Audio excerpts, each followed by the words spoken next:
السلام علیکم نحمدہ و نصلی علی رسولہ الکریم اما بعد۔ بھائیوں سے درخواست ہے کہ میں آپ سب کے سامنے عیسیٰ ابن مریم علیہ وعلی نبینا الصلاۃ والسلام کے حالات کو ذکر کروں گا۔ جو قرآن نے ذکر کیے ہیں ان کے حالات جن پر ہمارا ایمان ہے، تو اجمال کے ساتھ 3 باتیں ابھی بتا دیتا ہوں۔ انبیاء پر ہمارا ایمان ہے، پھر کچھ انبیاء پر ہمارا ایمان اجمال کے ساتھ ہے، مختصر ہے، اور کچھ انبیاء پر ہمارا ایمان ڈیٹیل کے ساتھ ہے۔ کس کے ساتھ ہے؟ تفصیل کے ساتھ۔ تو عیسیٰ ابن مریم کے بارے میں ہمارا ایمان یہ ہے کہ اللہ نے ان کو بن باپ کے پیدا کیا ہے، بغیر باپ کے پیدا کیا ہے۔ دوسری بات، اللہ نے ان کو زندہ اٹھا لیا ہے۔ تیسری بات، قیامت کے قریب اللہ ان کو اتار دیں گے، اور یہ شریعت جس پر ہم چل رہے ہیں قانونی شکل میں، ورلڈ آرڈر کے شکل میں عالمی دنیا پر نافذ کر دیں گے اور پھر فوت ہو جائیں گے۔ یہ میری بات کی جو تفصیل ہے نا آ رہی ہے، اس بات کے لیے یہ میں نے آپ بھائیوں کے سامنے اجمال ذکر کیا۔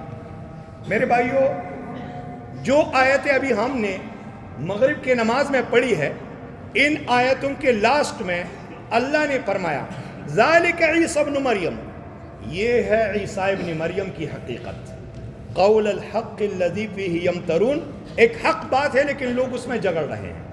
تو میرے بھائیوں، اللہ سبحانہ و تعالیٰ نے مریم سلام اللہ علیہا ان کا ذکر کیا ہے سورۃ آل عمران میں بھی، اور یہاں اس سورت میں بھی، بلکہ سورت کا نام مریم کے نام سے موسوم ہے۔ وہاں پر اللہ سبحانہ و تعالیٰ نے ان کی کرامات کا ذکر کیا ہے، اور پھر اللہ رب العالمین نے عیسیٰ ابن مریم کے بارے میں مختصر حالات ان کے ذکر کیے ہیں۔ یہاں پر ان کے پیدائش کا تذکرہ ہے تفصیل کے ساتھ، وہ یہ ہے وَاذْكُرْ فِي الْكِتَابِ مَرْيَمَ إِذِ انْتَبَذَتْ مِنْ أَهْلِهَا مَكَانًا شَرْقِيًّا، اے نبی اس قرآن میں مریم کے قصے کو ذکر کیجئے جب وہ شرقی طرف چلی گئی غسل کرنے، تو اللہ سبحانہ و تعالیٰ نے جبریل امین کو بھیجا، فَأَرْسَلْنَا إِلَيْهَا رُوحَنَا فَتَمَثَّلَ لَهَا بَشَرًا سَوِيًّا، انسان کے مانند ان کے سامنے کھڑے ہو گئے۔ وہ کہنے لگی انی اعوذ بالرحمن منک ان کنت تقیہ، اگر رحمان ذات سے تمہیں ڈر ہے تو میں اللہ کے پناہ میں تجھ سے آتی ہوں۔ کیسے تم جو ہے نا پرائے مرد میرے سامنے آ گئے؟ جبریل امین نے کہا انما انا رسول ربک لاہب لک غلاما زکیہ، میں اس لیے آیا ہوں کہ اللہ سبحانہ و تعالیٰ تمہیں پاک بیٹا عطا کرے۔ وہ کہنے لگی انا یکون لی غلام ولم یمسسنی بشر ولم اکو بغیہ، میری یہاں بیٹا کیسے ہو سکتا ہے جبکہ نہ میں شادی شدہ ہوں اور نہ میں بدچلن ہوں۔ جبریل امین نے کہا کذالک، اسی طرح تم ہو، نہ بدچلن ہو نہ شادی شدہ ہو، لیکن یہ اللہ کا فیصلہ ہے اور ہو چکا ہے۔ فحملت ہو، اللہ سبحانہ و تعالیٰ نے فرمایا وَكَانَ أَمْرًا مَقْضِيًّا، یہ فیصلہ ہو چکا ہے۔ اللہ نے فرمایا حمل ٹھہر گیا، اور پھر جو ہے نا حمل کو جننے کے لیے یہ دور چلی گئی، تو کھجور، سوکھی کھجور کے تنے کے نیچے بیٹھ گئی اور رو رہی ہے، اور کہہ رہی ہے یا لیتنی مت قبل هذا وکنت نسیا منسیا، ہائے ارمان کہ میں مر گئی ہوتی اور لوگ میرا مرنا بھی بھول جاتے، لوگوں کو میرا مرنا بھی بھول گیا ہوتا۔ تو اللہ سبحانہ و تعالیٰ کی طرف سے ندا آ گئی کہ اللہ تحزنی قد جعل ربک تحتک سریہ، پریشانی نہ کرو، غم نہ کرو، اور اللہ نے تیری نیچے سے ایک چشمہ پوڑ دیا ہے، تو پانی پیو، وَهُزِّ إِلَيْكِ بِجِذْعِ النَّخْلَةِ، کھجور کو ہلاتے رہو، کھجور تجھ پر تازہ کھجوریں گرا دے گی۔ حالانکہ کھجور میں یہ باقی درختوں کی طرح کھجور نہیں ہے، کھجور کا تنا بہت مضبوط ہوتا ہے، وہ ہلانے سے کھجور نہیں گرا دیتی۔ یہ ان کی ایک کرامت ہے کہ اللہ نے سردی کے موسم میں اس کے لیے خشک کھجور میں تازہ کھجور لگا دیے۔ اللہ رب العالمین نے فرمایا فَأَتَتْ بِهِ قَوْمَهَا تَحْمِلُهُ، بچے کو گود میں اٹھا کر آ گئی قوم کے پاس۔ قوم کہنے لگی یا مریم، اے مریم تم تو عجیب چیز لے کے آئی، کیا لے کے آئی تم تو اللہ کی بندگی کے لیے تھی، یعنی شروع آل عمران میں اللہ نے ان کے جو تخصیص کو ذکر کیا ہے کہ ماں نے یہ دعا مانگی تھی کہ اللہ مجھے اولاد دے رہے تو میں یہاں عبادت خانے کے لیے اس کو وقف کر دوں گی، اور پھر وہ مریم پیدا ہو گئی، اللہ سبحانہ و تعالیٰ نے ان کا ذکر وہاں پر کیا ہے۔ تو یہاں پر مریم سلام اللہ علیہ انہوں نے بچے کی طرف اشارہ کیا اور کہنے لگی میں نے اللہ کے لیے روزہ رکھا ہے، فلن اکلم الیوم انسیہ، میں کسی سے بات نہیں کروں گی، اور بچے کی طرف اشارہ کر کے تو قوم کہنے لگی کہ ہم بچے کے ساتھ کیسے بات کر سکتے ہیں، یہ تو چھوٹا ہے بھی، گود میں ہے۔ قال انی عبد اللہ، عیسیٰ ابن مریم کو اللہ نے گویائی دی اور کہنے لگا میں اللہ کا بندہ ہوں، بیٹا نہیں، میں اللہ کا بندہ ہوں، آتانی الکتاب وجعلنی نبیہ، اور پھر آخر میں اللہ رب العالمین نے ان کا تذکرہ کیا ہے اسی طریقے سے، اور سورۃ مریم کے آخر میں اللہ نے ان لوگوں کے لیے وعید سنائی ہے جو عیسیٰ ابن مریم کو اللہ کا بیٹا کہتے ہیں۔ میں اس بات کی طرف آتا ہوں میرے بھائیوں۔ پھر عیسیٰ ابن مریم 33 سال کی عمر تک پہنچ گئے، بہت کم یہودیوں نے ان پر ایمان لایا، اور وہ ان کو ولد الزنا کہتے تھے۔ کیا کہتے تھے؟ ابن الفاعلہ کہتے تھے۔ اللہ سبحانہ و تعالیٰ نے وہاں ان کے تاریخ کو ذکر کیا ہے، اور پھر اللہ نے فرمایا فَلَمَّا أَحَسَّ عِيسَى مِنْهُمُ الْكُفْرَ، جب ان کو معلوم ہو گیا کہ ابھی یہ لوگ میرے قتل کے در پہ ہیں، تو رات سے اللہ رب العالمین نے ان کو وحی کی تھی کہ میں تمہیں زندہ اٹھاؤں گا، اور پھر انہوں نے اپنے حواریین کو، اپنے اصحاب کو یہ بات بتا دی، اور پھر اللہ سبحانہ و تعالیٰ نے ان کو زندہ اٹھا لیا۔ تو اللہ سبحانہ و تعالیٰ یہاں پر سورۃ النساء کی آخر میں یہودیوں کے لعنت کے اسباب ذکر کرتا ہے کہ ان پر کیوں لعنت برس رہی ہے اور ان پر کیوں لعنت پڑ گئی ہے۔ تو اللہ نے فرمایا وَقَوْلِهِمْ إِنَّا قَتَلْنَا الْمَسِيحَ ابْنَ مَرْيَمَ رَسُولَ اللَّهِ، ان کی اس بات کی وجہ سے اللہ نے ان پر لعنت کی ہے کہ وہ کہتے کہ ہم نے عیسیٰ ابن مریم اللہ کے رسول کو قتل کیا ہے۔ دیکھیے اِنَّا قَتَلْنَا الْمَسِيحَ ابْنَ مَرْيَمَ رَسُولَ اللَّهِ، جب اللہ کے رسول کو قتل کرنے کی ارادے کرتے ہو اور اللہ کے رسولوں کو قتل کرتے ہو تو پھر اور لوگوں کے لیے قتل ان کی کوئی مشکل بات نہیں ہے، بچوں پر بمباری کرنا ان کے لیے کوئی پریشانی کی بات نہیں ہے۔ تو اللہ نے فرمایا وَمَا قَتَلُوهُ وَمَا صَلَبُوهُ وَلَكِنْ شُبِّهَ لَهُمْ، نہ تو انہوں نے عیسیٰ ابن مریم کو قتل کیا ہے نہ سولی پر لٹکا دیا ہے، بلکہ بات ان کے لیے مشتبہ ہو گئی۔ وَإِنَّ الَّذِينَ اخْتَلَفُوا فِيهِ لَفِي شَكٍّ مِّنْهُ مَا لَهُمْ بِهِ مِنْ عِلْمٍ، جو یہ کہتے کہ ہم نے ان کو قتل کیا ہے وہ بھی خود اس بات میں اختلاف کرتے اور شک میں ہے۔ کس میں ہے؟ شک میں ہے۔ کیسے؟ وہ داخل ہو گئے ان کو قتل کرنے کے لیے ایک جگہ میں، ایک گھر میں، اللہ سبحانہ و تعالیٰ نے وہاں سے عیسیٰ ابن مریم کو اٹھا لیا، اور ان کے ایک ساتھی کو اللہ سبحانہ و تعالیٰ نے عیسیٰ ابن مریم کی شکل دے دی۔ جب قتل ہو گئے تو پھر اپنی شکل پر واپس لوٹا گئے۔ تو انہوں نے کہا کہ اگر ہم نے عیسیٰ ابن مریم کو قتل کیا ہے تو ہمارا ساتھی کدھر ہے؟ یہ تو ہمارا ساتھی ہے، اور اگر ہم نے ان کو قتل نہیں کیا ہے تو عیسیٰ ابن مریم کہاں ہے؟ تو اللہ نے فرمایا وَمَا قَتَلُوهُ يَقِينًا بَلْ رَفَعَهُ اللَّهُ إِلَيْهِ، یقینی بات ہے کہ انہوں نے ان کو قتل نہیں کیا، اللہ نے ان کو اوپر اٹھا لیا۔ وَكَانَ اللَّهُ عَزِيزًا حَكِيمًا، کیسے ہو سکتا ہے؟ وَكَانَ اللَّهُ عَزِيزًا، اللہ غالب ہے، اللہ کا فیصلہ غالب رہتا ہے۔ حکیمہ، اس میں اللہ کی حکمت ہے۔ کیسے؟ وَإِن مِّنْ أَهْلِ الْكِتَابِ إِلَّا لَيُؤْمِنَنَّ بِهِ قَبْلَ مَوْتِهِ، قیامت سے پہلے جب وہ اتریں گے تو کوئی اہل کتاب نہیں رہے گا بلکہ وہ ان پر ایمان لائیں گے۔ کون؟ اہل کتاب۔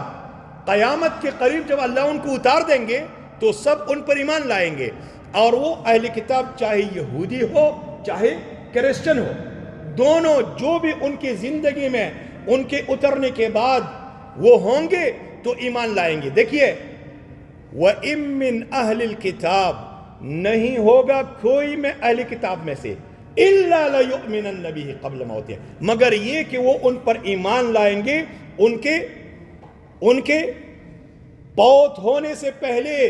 ابھی وہ پوت نہیں ہوئے ہیں۔ وَيَوْمَ الْقِيَامَةِ يَكُونُ عَلَيْهِمْ شَهِيدًا، اور قیامت کے دن ان پر وہ گواہ بھی ہوں گے۔ تو میرے بھائیوں، اللہ سبحانہ و تعالیٰ نے عیسیٰ ابن مریم کو زندہ اٹھا لیا ہے، پہلی بات یہ ہو گئی کہ عیسیٰ ابن مریم اللہ کے کلمہ کن سے پیدا ہو گئے ہیں۔ دیکھیے، 3 انسانوں میں اللہ نے اپنی قدرت دکھائی ہے، 3 انسانوں میں اللہ نے اپنی قدرت دکھائی ہے۔ باقی حلال نکاح سے ہوگا تو بچہ حلال ہی ہے، حرام سے ہوگا تو حرام ہی ہوگا۔ اللہ نے آدم علیہ السلام کو پیدا کیا کیسے؟ بغیر ماں باپ کے اللہ نے اپنی قدرت دکھائی کہ یہ میری قدرت ہے، جیسے میں پیدا کرنا چاہوں پیدا کر سکتا ہوں۔ اور قرآن میں اللہ رب العالمین نے ذکر بھی کیا ہے، ان مثل عیسیٰ عند اللہ کمثل آدم خلقہ من تراب ثم قال له کن فیکون۔ عیسیٰ ابن مریم کی مثال تو ایسی ہے جیسے آدم علیہ السلام کی، اللہ نے ان کو مٹی سے پیدا کیا اور پھر اللہ نے فرمایا بن جا تو بن گیا۔ یہ اللہ نے آیت کب اتاری؟ یہ سورۃ آل عمران کی شروع کی آیت ہے، وہاں سی آیت ہے، نجران نہیں ہے، موجودہ نجران۔ یہاں کے کرسچن آ گئے تھے اللہ کے رسول کے ساتھ مناظرہ کرنے کے لیے، کچھ دن وہاں رہے، اپنے طریقے پر نماز بھی پڑھی۔ دیکھیے، اللہ کے رسول کے مسجد میں رہے، مسجد نبوی میں مہمانوں کی حیثیت سے رہے، تو پھر اللہ سبحانہ و تعالیٰ نے یہ آیتیں اتاری۔ کیوں؟ انہوں نے یہ کہا کہ آپ بھی کہتے ہو کہ عیسیٰ ابن مریم بغیر باپ کے پیدا ہوئے ہیں، تو بغیر باپ کے کیا کوئی پیدا ہوتا ہے؟ بغیر باپ کے کیا کوئی پیدا ہوتا ہے؟ تو اللہ نے فرمایا کہ اگر عیسیٰ ابن مریم کی الوہیت کی نشانی یہ ہے کہ یا تو وہ ولد اللہ ہے والعیاذ باللہ، یا اللہ ہے جیسے کہ وہ عقیدہ رکھتے ہیں، آگے میں 2-3 آیتیں ذکر کرتا ہوں، تو پھر تو آدم علیہ السلام بطریقہ اولا الہ ہونا چاہیے۔ کیوں؟ یہاں تو ان کی ماں ہے، ان کا تو نہ باپ ہے اور نہ ماں ہے۔ تو اللہ سبحانہ و تعالیٰ نے 3 انسانوں میں اپنی قدرت دکھائی ہے، آدم علیہ السلام میں، جیسے آپ لوگوں نے بات سنی، پھر اس کی بیوی، ان کی بیوی ہماری دادی حوا سلام اللہ علیہا، ان کو اللہ سبحانہ و تعالیٰ نے آدم علیہ السلام کی پسلی سے پیدا کیا۔ اچھا، پھر اللہ سبحانہ و تعالیٰ نے بنو اسحاق میں آخری پیغمبر، یہ بنو اسحاق میں ہے آخری پیغمبر۔ آخری پیغمبر کون ہے؟ وہ احمد مجتبیٰ محمد مصطفیٰ صلی اللہ علیہ وسلم ہے، لیکن وہ بنو اسماعیل میں ہے۔ کن میں ہے؟ بنو اسماعیل میں۔ تو آخری پیغمبر جو یہودیوں کا تھا وہ عیسیٰ ابن مریم تھا، اللہ سبحانہ و تعالیٰ نے ان کو بغیر باپ کے پیدا کیا۔ تو میرے بھائیو، اللہ سبحانہ و تعالیٰ نے ان کا جواب دیا، اللہ نے 3 بندوں میں اپنی قدرت دکھائی۔ ابھی اگر کوئی یہ کہے کہ بھائی یہ بیٹا پیدا ہوا ہے لیکن یہ کرامت کا ہے، کس کا ہے؟ کرامت کے۔ بعض کتابوں میں یہ بات لکھی ہوئی ہے کہ اگر عورت شرق میں ہو، مرد غرب میں ہو، کسی طریقے سے ان کا نکاح ہو جائے، سال کے بعد وہ لڑکی کے یہاں بچہ یا بچی پیدا ہو جائے، تو کہتے کہ یہ کرامت تصور کی جائے گی اس کی۔ یہ غلط ہے۔ یہ کیا ہے؟ پھر ایسی کرامت تو مولوی کے گھر سے اس کا ظہور ہونا چاہیے کیا؟ کیونکہ مولوی کرامت والا ہونا چاہیے۔ کیوں؟ اللہ کا ولی ہے۔ جب مولوی عالم اللہ کا ولی نہ ہو تو پھر اور کون ہو سکتا ہے؟ تو جو لوگ اس کے لیے دلائل لاتے ہیں اور جو لوگ اس طرح کی باتوں کے لیے مناظرے کرنے چاہیے، تو چاہیے کہ ان کے گھر سے ایسی کرامت کی ظہور ہو۔ ایسے کرامت کی ظہور کن کے گھر سے ہو؟ ایسے مولویوں کے گھر سے ہو، کیونکہ ان کی کتابوں میں یہ بات لکھی ہوئی ہے۔ تو میرے بھائیو، 3 بندوں میں اللہ نے اپنی قدرت دکھائی ہے، اور باقی عام طور پر حلال کی نکاح ہو تو اس سے جو ہے نا حلال بچہ، اور نکاح نہ ہو تو حرام ہے۔ تو میرے بھائیو، یہ ہے عیسیٰ ابن مریم کی حقیقت۔ اللہ سبحانہ و تعالیٰ نے یہودیوں پر بھی رد کیا ہے اور کرسچنوں پر بھی رد کیا ہے۔ آپ اگر ان آیتوں کو یاد کر کے اور کرسچنوں کو ان دنوں میں دعوت دو تو یہ دور نہیں ہے کہ وہ بات کو سمجھے اور ایمان لائے۔ اگر ایمان نہ لائے، آپ کا ایمان تو پختہ ہو جائے گا کہ نہیں؟ کیوں؟ ان دنوں میں لوگ ان کو جو ہے نا وہ مبارکباد دیتے ہیں۔ کالج میں لڑکے وہ 12 ربیع الاول کو مسلمانوں کو کرسچن لڑکے پنجاب میں، یہ بات 2018 کی ہے، مجھ سے یہ بات پوچھی گئی تھی، ایک سوال کیا تھا کسی نے کہ یہاں پر کچھ کرسچن ہے، وہ کہتے ہیں کہ بھائی ربیع الاول کے مہینے میں ہم تمہیں جو ہے رسول اللہ کی پیدائش کی مبارکباد دیتے ہیں اور گفٹ دیتے ہیں، تو تمہیں چاہیے کہ ان دنوں میں ہمیں مبارکباد دو، گفٹ دو۔ تو میں نے جواب دیا تھا اور میں نے کہا تھا کہ بھائیو، یہ ان لوگوں سے توقع کرتے ہیں جو اپنی اسلام کو نہیں جانتے، یہ ان سے پوچھے، معاف کرنا لیکن نام بولوں، وہابی سے پوچھے تو وہ جواب دے گا۔ وہ نہ ربیع الاول کے مہینے میں نہ ان کے گفٹ کو قبول کرے گا، نہ مبارکبادی قبول کرے گا۔ ہم نے ابھی نماز پڑھی مغرب کی، اور پھر اذکار کیے. یہ ہم نے اللہ کے رسول صلی اللہ علیہ وسلم کا جشن منایا کہ نہیں؟ اذکار کیے. اب نبی ہمیں اپنا نبی کبھی ہم بھول گئے نبی کو. تو میرے بھائیو کالجوں میں اس طرح ہوتے اور یہ کفر ہے. یہ کیا ہے؟ یہ کفر ہے. اللہ سبحانہ و تعالیٰ نے سورۃ مریم کے آخر میں فرمایا وَقَالُوا اتَّخَذَ الرَّحْمَنُ وَلَدًا لَقَدْ جِئْتُمْ شَيْئًا إِدًّا تَكَادُ السَّمَاوَاتُ يَتَفَطَّرْنَ مِنْهُ وَتَنشَقُّ الْأَرْضُ وَتَخِرُّ الْجِبَالُ هَدًّا أَن دَعَوْا لِلرَّحْمَنِ وَلَدًا وَمَا يَنبَغِي لِلرَّحْمَنِ أَن يَتَّخِذَ وَلَدًا. کہتے کہ رحمان ذات کا بیٹا ہو گیا ہے. مریم سے اللہ نے بیٹا پیدا کیا. لَقَدْ جِئْتُمْ شَيْئًا إِدًّا بڑی عجیب بات لے کے آئے. تَكَادُ السَّمَاوَاتُ يَتَفَطَّرْنَ مِنْهُ قریب ہے کہ آسمان پھٹ جائے اس بات سے. وَتَنشَقَّ الْأَرْضُ زمین ٹکڑے ٹکڑے ہو جائے، پھٹ جائے، شک جائے. وَتَخِرُّ الْجِبَالُ هَدًّا پہاڑ ٹکڑے ٹکڑے ہو جائے. أَن دَعَوْا لِلرَّحْمَنِ وَلَدًا یہ کہ تم رحمان ذات کے لئے بیٹے کی بات کرو. وَمَا يَنبَغِي لِلرَّحْمَنِ أَن يَتَّخِذَ وَلَدًا رحمان ذات کے لیے بیٹا مناسب نہیں ہے. مَا كَانَ لِلَّهِ أَن يَتَّخِذَ مِن وَلَدٍ سُبْحَانَهُ اللہ کی شان سے بہت دور ہے کہ اللہ کے لیے بیٹھو. سب اللہ کی مخلوق ہے، سب اللہ کی مخلوق ہے. تو میرے بھائیو یہ مغرب کے نماز تک، آذان تک ہمارے لیے سنت طریقہ یہ تھا کہ ہم سورۃ کہف کی تلاوت کرتے. جمعے کے دن اس کی فضیلت ہے کہ نہیں؟ اللہ نے فرمایا کبرت کلمۃ تخرج من افواہہم یقولون الا کذبا جو یہ کہتے ہیں کہ اللہ کا بیٹا ہے، منہ ان کی چھوٹے ہیں اور بات بہت بڑی کرتے ہیں اور ان کو پتہ نہیں ہے کہ اس کا کیا نتیجہ نکلے گا. اور اللہ سبحانہ و تعالیٰ نے سورۃ المائدہ میں بھی ان آیتوں کو ذکر کیا اس طرح. لیکن بات لمبی ہو گئی. آپ لوگوں کے سامنے میں اتنی 3 باتیں رکھنے تھے. کتنے؟ 3 باتیں. ایک بات یہ کہ عیسیٰ ابن مریم بغیر باپ کے پیدا ہو گئے ہیں. دوسری بات یہ کہ اللہ سبحانہ و تعالیٰ نے ان کو زندہ اٹھا لیا ہے. تیسری بات یہ کہ قیامت کے قریب اللہ ان کو اتار دے گا. اور یہ سورۃ زخرف میں اللہ نے فرمایا وَإِنَّهُ لَعِلْمٌ لِلسَّاعَةِ یقیناً عیسیٰ ابن مریم قیامت کی نشانی ہے. قیامت کی کچھ چھوٹے چھوٹے نشانیاں ہیں وہ پوری ہو گئے ہیں اور کچھ بڑے بڑے نشانیاں ہیں. دجال کا آنا، امام مہدی کا آنا اور اسی طریقے سے عیسیٰ ابن مریم کا اترنا. تو میرے بھائیو عیسیٰ ابن مریم قیامت کی نشانیوں میں سے ایک نشانی ہے. اور آپ بھائیوں کو لاسٹ بات کروں وہ یہ ہے کہ عیسیٰ ابن مریم کون سی دین کو نافذ کر دے گا؟ قرآن حدیث کو، قصے کہانیوں کو نہیں. تو جس دین کو عیسیٰ ابن مریم قائم کریں گے تو اس سے پہلے ہم نے بھی اپنی دین کا اصلاح کرنا چاہیے. کس قصے کہانیوں سے اپنی دین کو نکالنا چاہیے. بھائی چونکہ چنانچہ ولیکن یہ دین نہیں ہے. دین قال اللہ قال رسول اللہ ہے. فرقوں میں لوگ بٹ گئے ہیں. عیسیٰ ابن مریم کے اترتے وقت کوئی فرقہ نہیں رہے گا. بھائی کون رہیں گے؟ وہ لوگ رہیں گے جو قال اللہ قال رسول اللہ کو مانتے ہیں. تو ہمیں چاہیے کہ اپنی اصلاح ان کے آنے سے پہلے کر لیں.